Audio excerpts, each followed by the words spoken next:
Assalamualaikum warahmatullahi wabarakatuh. Perkenalkan, nama saya Risma Wulandari dengan NIM 211013122008.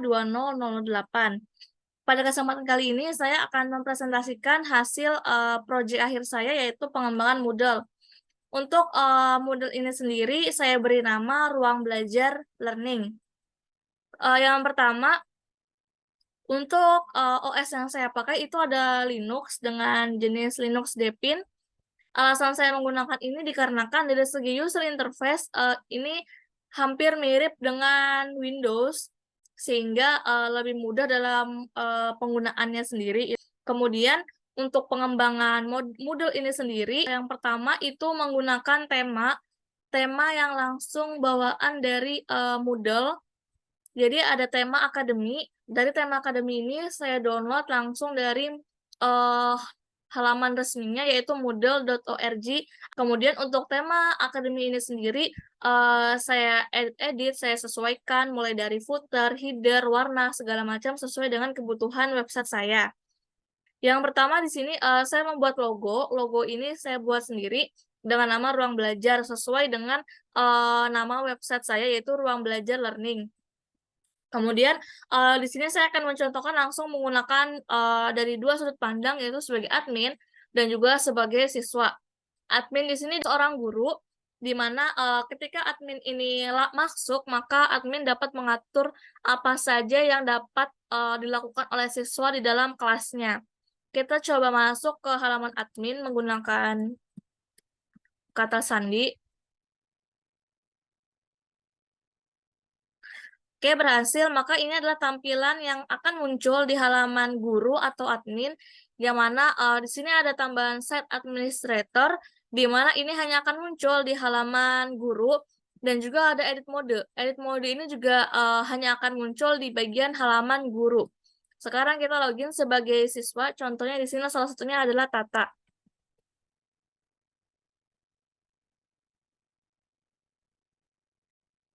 Maka yang akan muncul di sini hanyalah ini, tidak ada set administration dan juga tidak ada mode edit. Sehingga ya, hanya halaman inilah yang dapat diakses oleh siswa.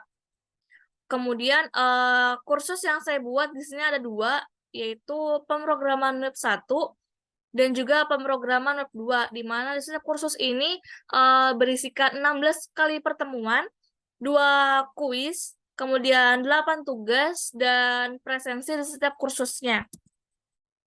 Yang pertama dari sini saya akan mengaktifkan dulu edit mode. Edit mode ini digunakan ketika guru ingin menambahkan topik, menambahkan activity, atau segala macam harus mengklik edit mode terlebih dahulu. Kemudian masuk ke bagian site administration. Di bagian user, jadi di bagian user yang pertama harus dilakukan adalah kita menambahkan siswa ke dalam kelas kita. Caranya itu ada dua. Yang pertama, satu-satu menggunakan add a new user. Yang kedua, generate otomatis menggunakan upload user. Jadi kalau menggunakan add new user, guru itu menambahkan siswanya satu-satu ke dalam kelasnya. Dari membuat akun, nama, password, dan segala macam itu satu-satu. Kemudian kalau misalnya kita menggunakan cara ini, itu akan sangat lama. Maka, cara yang paling efektif untuk guru itu membuat akun siswa untuk masuk ke dalam kelasnya, itu adalah menggunakan upload user. Ketika menggunakan upload user, maka di sini kita akan diminta untuk mengupload file dengan ekstensi .csv. .csv ini dapat kita buat menggunakan Microsoft Excel, yang mana di dalamnya itu berisikan 5 kolom, yaitu nomor, nama, username, password, dan juga email. Kemudian file ini harus berekstensi .csv. Selain .csv, maka akan error ketika penguploadannya. Ketika sudah diupload, maka nanti akan otomatis di-generate oleh sistem dan akan langsung masuk ke dalam sini untuk user-usernya. Dan untuk list-list nama user yang telah berhasil, itu ada di bagian sini. Dan di sini juga terdapat last access atau kapan terakhir kali siswa itu mengakses kelas. Jadi di sini guru dapat melihat statistik kapan siswa itu mengunjungi kelasnya. Kemudian di bagian edit itu terdapat pengaturan. Pengaturan ini digunakan untuk mengedit keterangan atau informasi dari siswa, mulai dari nama, password, dan segala macam. Jika kita ingin menghapus siswa tersebut dalam kelas, maka tinggal mengklik tong sampah, kemudian diklik delete. Kemudian yang kedua adalah cara membuat kursus. Untuk cara membuat kursus, itu yang pertama kita ke bagian kursus, kemudian add a new course. Jadi untuk kategori itu bisa diasumsikan sebagai kelas, kemudian kursus itu adalah mata pelajaran yang ada di dalam kelas tersebut. Jadi dalam satu kategori kita bisa membuat banyak kursus seperti itu. Contohnya yang saya buat di sini adalah saya membuat satu kategori dengan 2 kursus, yaitu kategorinya adalah pendidikan komputer, kursusnya adalah pemrograman web 1 dan juga pemrograman web 2. Kemudian di bagian plugin, di sini saya menggunakan 2 plugin. Yang pertama itu adalah attendance, dan yang kedua adalah PDF annotation. Untuk attendance sendiri itu adalah suatu plugin yang digunakan untuk membuat presensi siswa di setiap kursus. Jadi presensi ini dapat diisi nanti mandiri oleh siswa ataupun oleh guru. Kemudian untuk plugin yang kedua itu ada PDF annotation. PDF annotation ini adalah suatu plugin yang digunakan untuk membuat overview dari suatu file PDF. Jadi ketika guru itu membagikan materi berupa PDF, maka oleh PDF annotation ini nanti akan dibuka PDF-nya langsung, sehingga siswa dapat langsung lihat atau mereview isi dari PDF tersebut. Di sini juga siswa dapat membuat kayak semacam catatan, atau menandai bagian-bagian tertentu, atau mendownloadnya juga.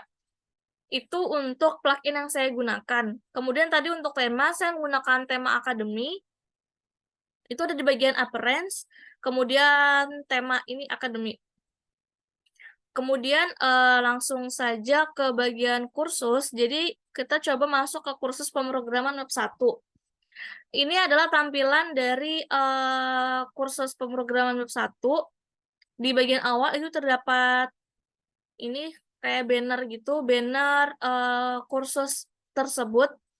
Di sini terdapat nama saya, kemudian dosen pengampu yang sebenarnya. Kemudian di bagian kiri itu ada semacam ringkasan dari setiap pertemuan, dan di sini saya membuat sampai 16 pertemuan. Kemudian di sini yang pertama berisikan keterangan-keterangan mengenai mata kuliah tersebut, dan kemudian ada presensi.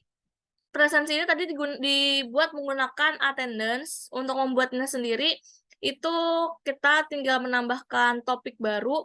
Misal di sini add topik, kemudian kita di sini ganti topiknya semisal absen. Maka kita sudah berhasil membuat topik baru. Dan di dalam topik bisa kita tambahkan materi, tugas, kuis, ataupun plugin-plugin yang tadi sudah kita buat. Misalnya tadi itu attendance atau PDF annotation. Maka di sini juga ada attendance dan juga PDF annotation. Untuk selanjutnya tinggal diklik-klik aja untuk di next, maka sudah berhasil kita gunakan. Contohnya di sini untuk attendance, ini beberapa contoh absen yang sudah saya buat dan saya coba. Di sini akan muncul di halaman siswa, jadi mungkin kita akan mencoba di bagian yang sekarang kita coba masuk ke bagian siswa di pemrograman web 1 untuk attendance.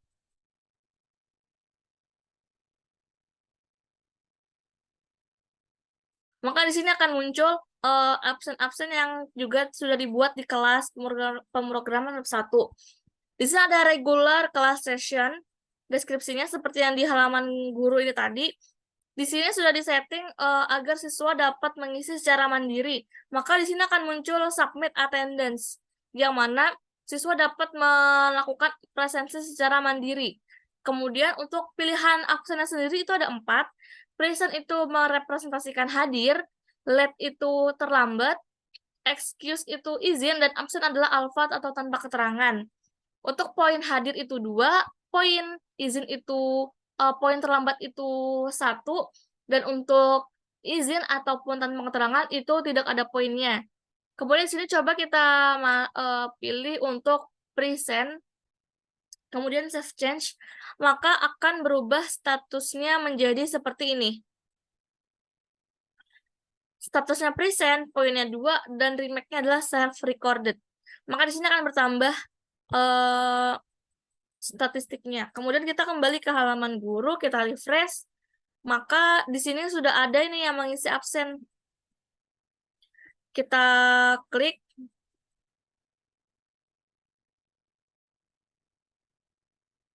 Maka di sini kelihatan bahwa dia melakukan presensi secara mandiri. Kemudian coba sekarang saya akan membuat presensi yang itu hanya bisa dilakukan oleh guru.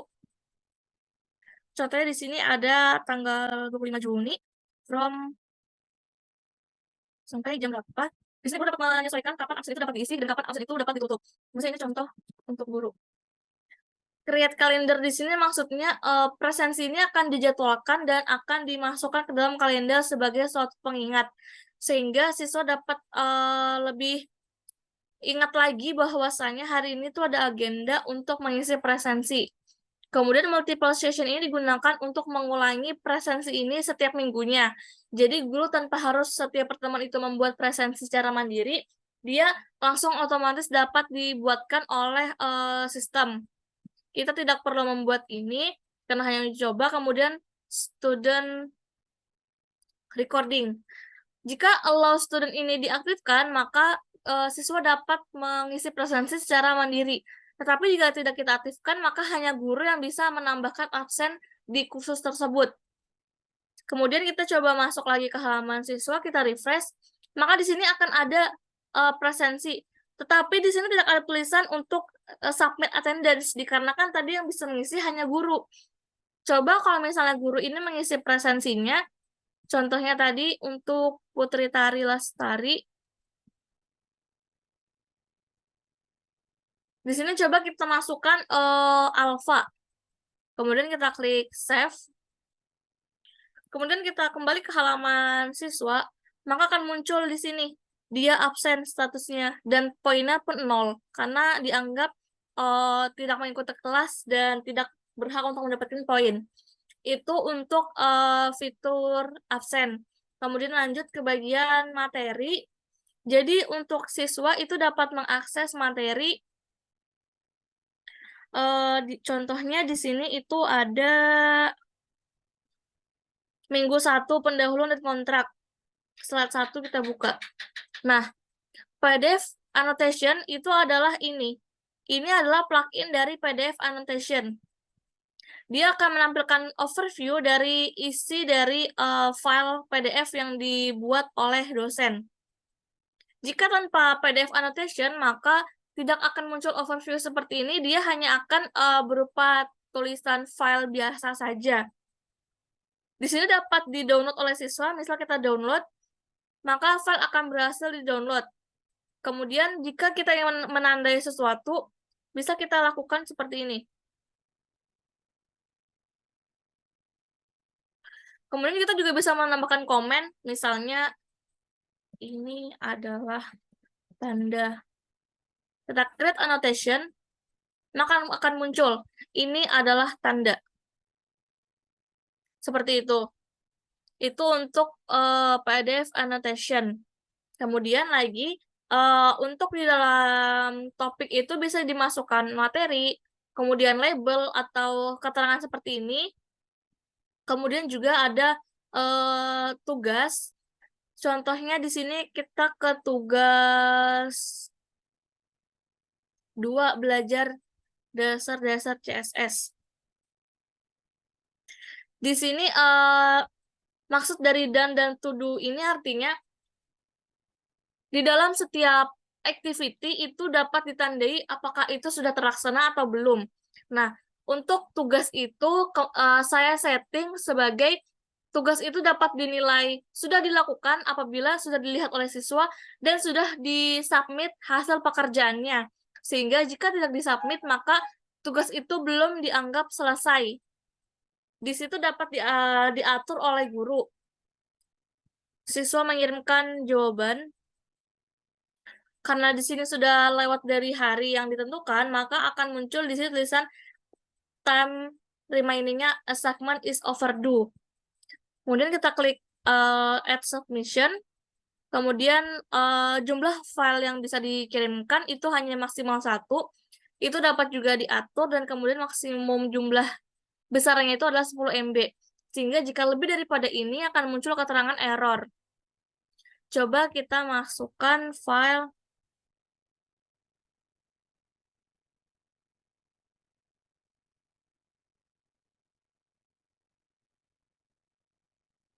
Maka akan muncul error. Jadi, error pertama di sini adalah jenis file. Jadi, jenis file yang bisa dikirimkan itu hanya PDF. Dapat dilihat di sini, nih, accept file PDF. Jadi, selain PDF itu akan error. Kemudian, jika dia lebih dari 10 MB juga akan error. Dan apabila diisikan lebih dari satu file, itu tidak bisa. Jadi, misal kita masukkan file.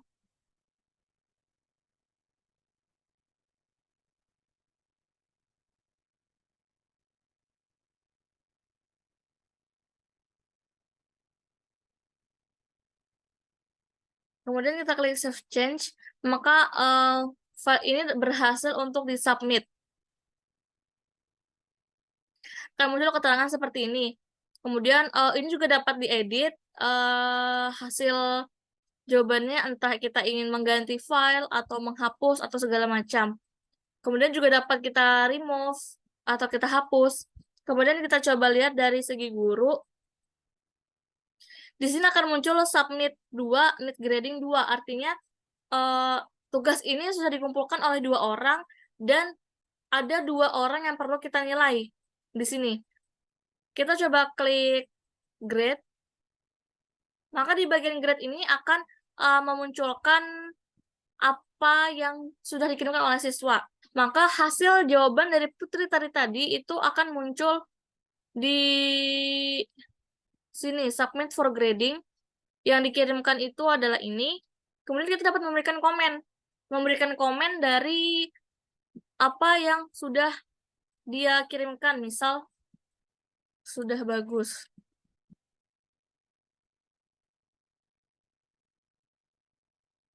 Maka kita kembali ke menu ini, maka ke sini akan muncul komentarnya.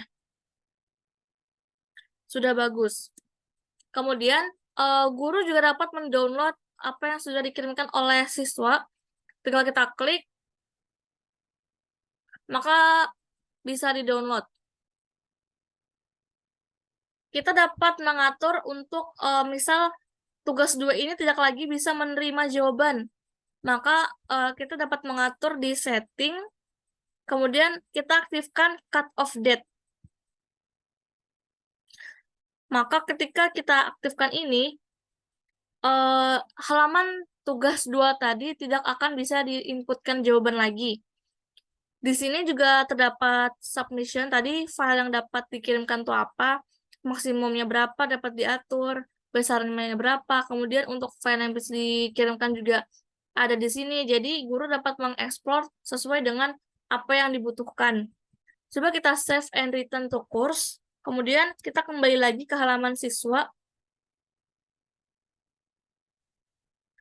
Maka di sini tidak ada lagi tulisan edit submission atau remove submission karena sudah kita disable untuk tugas 2 ini. Jadi tugas 2 ini tidak bisa lagi menerima jawaban. Kemudian untuk materi yang dapat dikirimkan ke dalam modul ini dapat berupa foto, file Word, file PDF, video, dan segala macam. Video itu contohnya dapat menggunakan link YouTube, kemudian ini contoh foto yang dimasukkan, juga untuk tugas, dan juga kuis. Selanjutnya itu ada kuis pra UTS. Jadi kuis prautes di sini itu dapat diatur juga oleh guru dan juga dapat diberikan deskripsi tentang langkah-langkah atau mungkin apa yang harus disiapkan oleh siswa terlebih dahulu itu dapat diatur di sini. Kemudian berapa kali jumlah kuis itu dapat dilakukan, berapa limit waktunya, dan metode apa yang dilakukan untuk penilaiannya itu dapat diatur oleh guru. Kuis ini dibuka di tanggal 23. Sekarang coba kita edit untuk tanggal hari ini. Ini di deskripsi ini berisikan deskripsi mengenai kuis itu, kemudian kita display. Display ini artinya ketika kita klik display, maka akan muncul di halaman awal kursus tadi. Tetapi jika tidak kita display, maka keterangan ini tidak akan muncul. Akan muncul jika kita klik bagian kuis pra-UTS-nya dulu, baru akan muncul. Tapi untuk memudahkan, maka diklik display saja. Kemudian di sini juga ada timing. Timing di sini dapat diatur sesuka yang guru mau. Contoh misalnya di sini tanggal 25, kemudian jamnya jam 1, dan close the quiz. Artinya quiz ini ditutup itu tanggal 25 jam 6.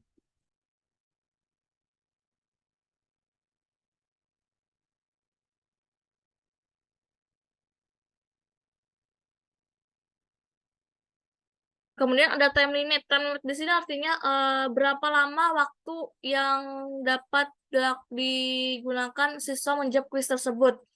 Misal di sini saya menggunakan 1 jam, maka dalam satu kali percobaan kuis itu akan berlangsung selama 1 jam. Lewat daripada 1 jam itu, maka submit akan dilakukan secara otomatis. Artinya sistem akan menutup dan akan dikirimkan otomatis jawabannya. Di sini ada juga macam-macam pilihan. Attempt must be submit, artinya siswa itu harus submit atau mengirimkan jawaban itu, atau juga di sini dapat siswa diberikan jangka waktu tertentu yang mana tidak lagi dapat menjawab kuis apabila sudah memasuki jatuh waktu tersebut. Di sini saya menggunakan attempt submit otomatis saja. Jadi di sini juga ada penilaian. Di sini disebutkan attempt allow, artinya berapa kali kuis itu dapat dilakukan. Entah sebanyak 1, 2, 3, atau bahkan unlimited. Unlimited di sini artinya kuis itu dapat dilakukan berkali-kali. Grading method adalah highest grade. Jadi ketika siswa melakukan percobaan sampai 3 kali, maka nilai yang akan diambil adalah nilai yang paling tinggi. Di sini juga ada review option. Untuk review option, defaultnya adalah nilai itu akan diperlihatkan jawaban benarnya yang mana, yang salah yang mana, dan juga status-status pengerjaan kita. Itu akan defaultnya akan ditampilkan. Sekarang coba save and return. Kembali ke menu siswa, kemudian kita refresh. Sekarang kita coba untuk melakukan kuis, maka di sini akan muncul attempt quiz, coba kuis. Dan di sini dapat diatur juga untuk memasukkan password dengan tujuan yang mengerjakan kuis ini hanya yang mempunyai password aja. Selain daripada itu tidak bisa mengikuti kuis ini. Contoh kita masukkan passwordnya itu ada Pilkom 21 start attempt. Ini untuk tampilan halaman kuis. Ada 20 kuis yang berisikan soal pilihan ganda. Nah, ini ada jenis kuis boolean atau true false. Jadi jawabannya itu hanya ada true atau false. Kemudian juga ada jawaban singkat. Di sini dapat isi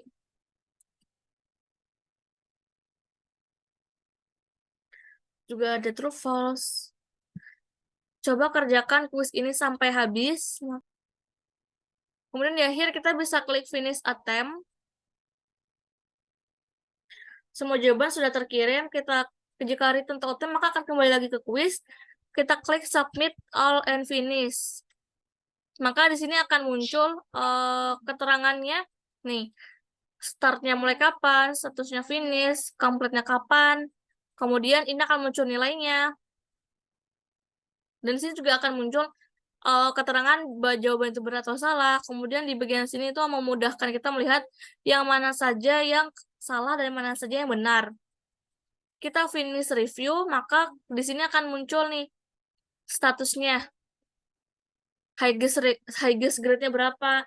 Kita juga bisa re-attempt sampai 3 kali. Dan jika dalam 3 kali ini nilai terbaiknya itu adalah lebih dari 4, maka highest grade-nya akan berubah mengikuti nilai tertinggi yang kita lakukan selama 3 kali.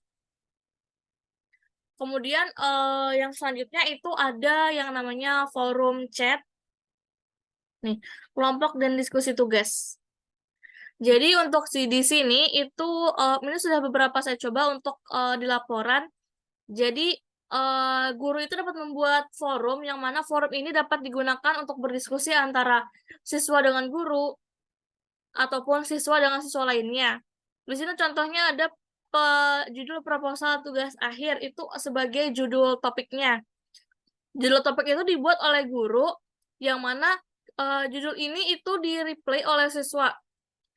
Di-replay oleh siswa ini Putri Tali Lestari, kemudian juga ada siswa lainnya yang mereplay dari chat Putri yang mana itu mengidentifikasikan bahwa chat ini dapat dilakukan oleh siswa dengan siswa ataupun dengan guru. Guru pun dapat mereplay juga hasil dari pembahasan mereka dalam topik. Juga di sini juga dapat dilakukan input file. Contohnya di sini ada dilakukan oleh Meida, oleh seorang murid, yang mana dia mengajukan sebuah file yang mana itu filenya berupa foto, yang mana jadi di sini meminta apakah ada yang tahu bagaimana mengatasi hal ini. Jadi untuk forum chat ini dapat diisi entah itu sebagai chat text ataupun sebagai file. Kemudian untuk halaman-halaman yang gambar seperti ini, itu saya mengeditnya menggunakan HTML, menggunakan bantuan CSS. Jadi untuk mengeditnya itu di bagian menu guru, misalnya kita di bagian ini, kita edit settings, kemudian masuk ke halaman general, kemudian klik yang ini, tag HTML. Maka di sini akan muncul tag HTML-nya, kemudian style-stylenya. Misal saya akan mengubah style dari teks tulisan tujuan pembelajaran ini, yang mana background-nya itu berubah menjadi misalnya warna red. Kemudian kita simpan, maka akan berubah warnanya. Di sini menjadi warna merah. Begitupun yang lain-lainnya. Nah, fitur selanjutnya yang ingin saya jelaskan itu ada di bagian submit group. Contohnya itu di bagian pemrograman web 1, di tugas 3,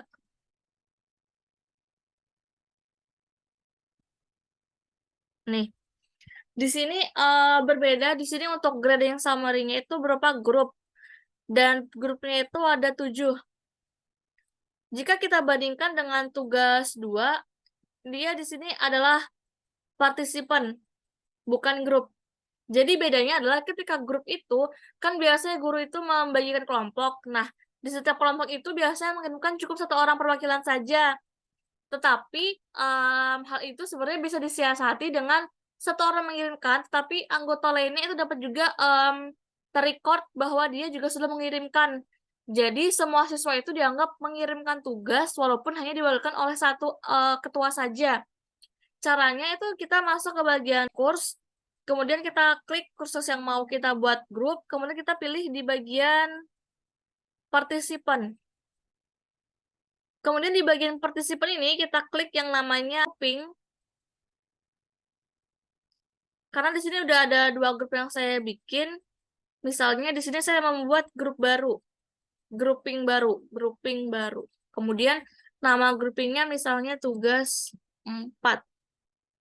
Grup ID tidak perlu diisi. Ini grup tugas 4. Kita save change.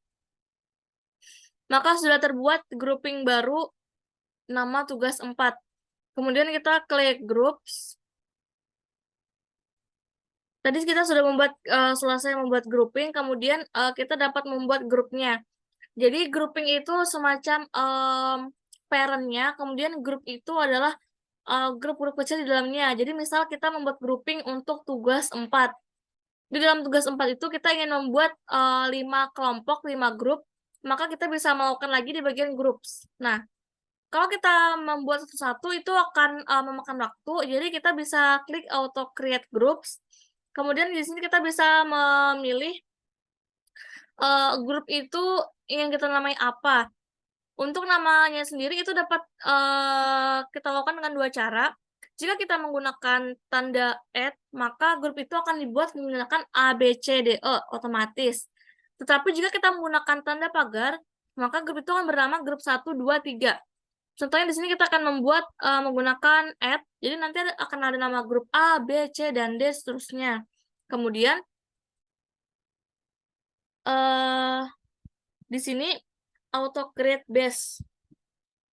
Untuk ini kita akan membuat apakah jumlah yang kita tentukan nanti itu dia sebagai jumlah grup atau orang yang ada dalam grup itu. Jika misal kita membuat member per grup, artinya orang di dalam grup itu jumlahnya 5. Jadi cara membacanya 5 member di setiap grup atau 5 grup. Jadi ketika tadi ada 35 siswa, jika kita ingin memasukkan 5 number of group, maka nanti setiap grup akan berisi 7 orang. Tetapi jika kita di sini memilih member per grup, maka satu grup akan berisi 5 orang. Jadi kita harus perhatikan ininya. Di sini saya akan membuat 5 grup, yang mana nanti setiap grupnya akan berisikan 7 orang. Atau ini aja, ya. Grup messaging-nya kita yes, kemudian grup member itu adalah siswa, dan di sini cara pemilihan orangnya, misal di sini random, jadi otomatis sistem nanti akan merandom siapa aja yang akan masuk di grup 1, di grup A, B, C, dan seterusnya. Atau menggunakan alfabet berdasarkan nama, dan segala macam. Di sini saya coba menggunakan random, kemudian submit. Grouping name-nya, nih. Untuk nama groupingnya kita bisa pilih yang tadi, tugas 4.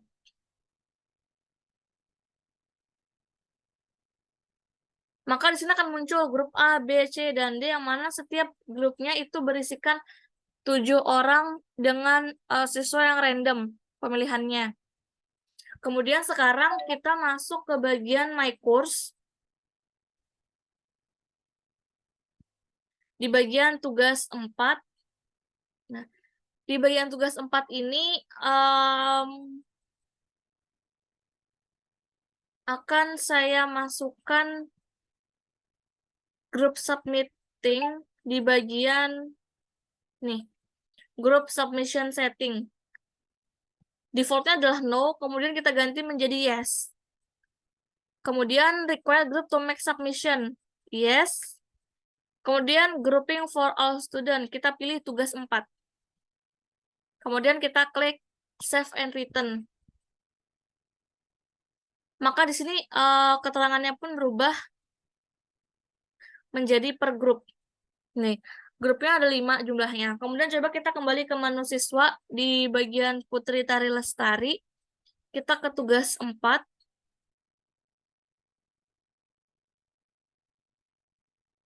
Di bagian sini kita dapat melihat di bagian chat itu ada namanya grup. Nah, kita grup yang ABC tadi. Dia satu grup dengan teman-temannya ini. Jadi di sini mereka dapat melakukan chat, dapat melakukan diskusi dan segala macam. Jadi dia dapat melihat anggota timnya itu siapa saja. Kemudian jika misal di sini Tata mengirimkan suatu pekerjaan, kita kirimkan.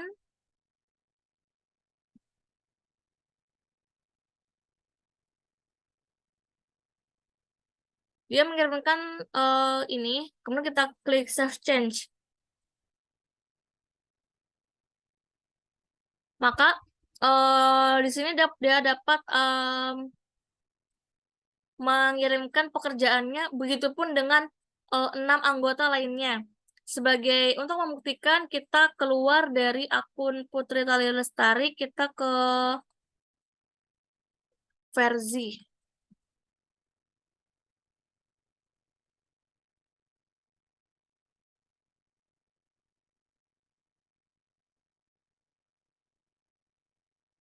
Kita klik My Kursus, kemudian pemrograman 1, tugas 4.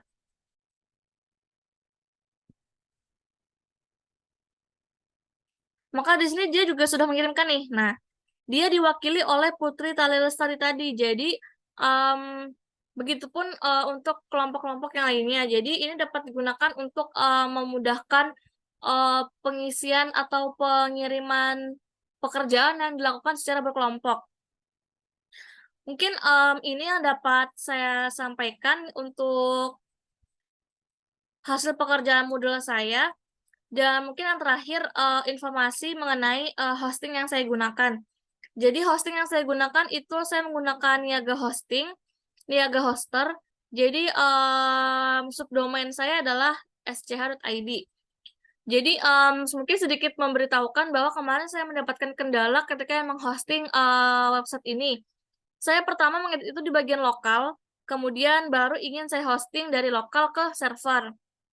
Tetapi ternyata untuk konfigurasinya itu lumayan sulit dan juga dari teman-teman yang lain belum mendapatkan solusi bagaimana cara menghosting dari lokal ke server. Oleh karena itu kemarin dengan berbagai pertimbangan saya mengulang lagi dari awal, langsung menghosting dulu, kemudian mendownload modelnya di dalam server. Jadi saya mengeditnya itu secara online, tidak dari lokal. Maka untuk file ini itu dapat diedit entah itu nanti di OS Linux ataupun di OS Windows karena sudah bersifat online. Mungkin ini dapat saya sampaikan. Salah hilaf mohon maaf. Wabillahi taufiq wal hidayah. Wassalamualaikum warahmatullahi wabarakatuh.